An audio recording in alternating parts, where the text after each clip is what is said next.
Hello students, let me learn about metals and non-metals and their properties. They are exist in our surrounding. Look at the table. It is made up of wood. And take the cell phone and laptop, they are made up of metals. So these metals and non-metals is always existing in our surrounding in different forms. Is it possible to differentiate them? So we are easily differentiating the color by seeing the physical appearance, that is black and white. Same properties used to differentiate the metals and non-metals. So that is called as physical properties of metals. So if we take ornaments, it is made up of gold or silver. If we are observing it closely, you can see that shiny surface over the jewelry. Similar properties you can observe from the aluminium or even silver materials in the kitchen. So this property is called as shine. So metal will showing the shine, that is called as luster. Because of this is called as metallic luster.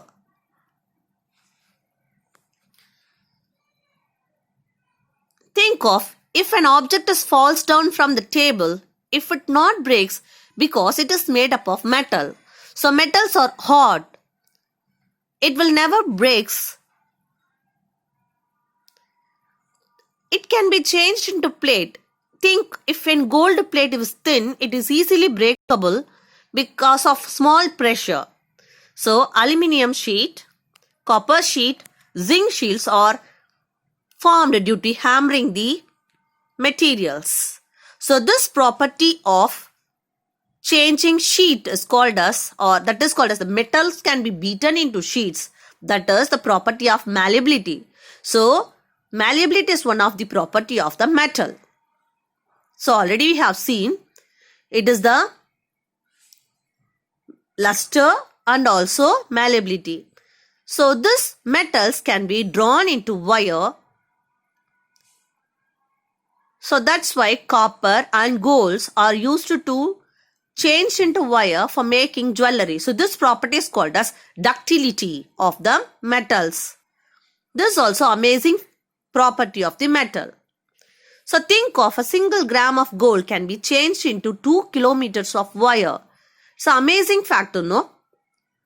So gold can drawn into 2 kilometers while it changed into thin wire. We are using the utensils made up of metal for cooking. Why so?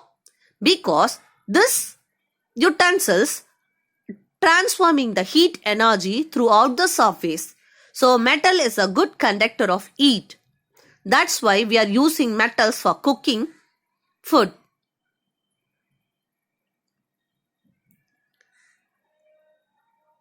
Likewise, two best conductor of heat are silver and copper, and also two other non-conductor of is said to be lead and mercury. So that's why inside the wire we are using the copper wire that is made up of metal for conducting electricity, because this metal is good conductor of electricity. If we connected with the bulb and if the circuit is closed, automatically the bulb will glow because the current will be passed through the metal. Hence these metals are closed by the non-conductor that is made up of rubber or insulators. It is protecting us from the electroduced materials, that is electric appliances.